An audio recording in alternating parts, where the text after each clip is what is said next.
আল্লাহর সাথে দুশ্মনী কেন?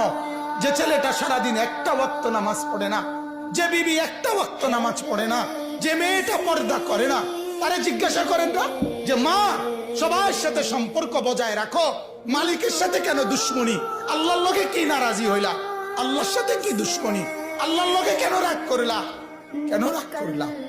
এই বাপ, তোমরা যারা সেজদা করো না, তোমরা বলো না বাজান, বলো না, এই দরদি ভাই চিৎকার করে বললাম, তুমি যদি বলো তোমার পায়ে ধরতে, আমি পায়ে ধরতে রাজি। তুমি যদি বলো তোমারে জড়িয়ে ধরে কাঁদতে, আমি কাঁদতে রাজি। তুমি বলো কেন আল্লাহর সাথে রাগ করলা? কেন আল্লাহর সাথে রাগ করলা? কেন আল্লাহর সাথে নারাজ হইলা? কেন সেজদা কপালে জুটলো না?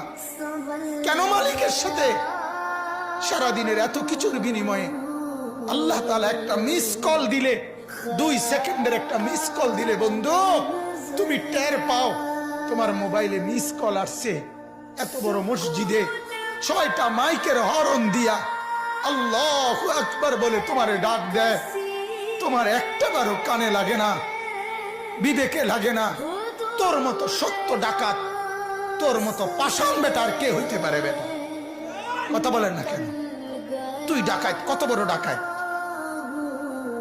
হ্যাঁ, এজন্য ইনশাআল্লাহ আল্লাহকে রাজি করব। বলেন ইনশাআল্লাহ। সেজদা করব তো ইনশাআল্লাহ। যুবকরা তোমরা বলো না ইনশাআল্লাহ।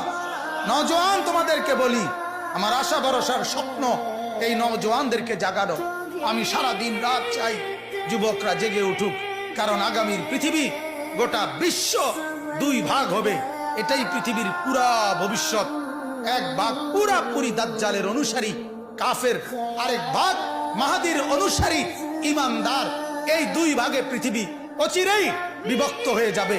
তুমি যদি মাহাদির পক্ষে থাকতে না পারো, তুমি যদি দাজ্জালের ধোকায় পড়ে যাও, আল্লাহর কসম ঈমান নিয়ে কবরে যাইতে পারবা না। অতএব আমি তোমার ঈমান চাই, আমি যুবকের ঈমান চাই, আমি যুবকের আখিরাত চাই। আল্লাহ তাআলা আমাদের প্রত্যেককে ঈমান আমলের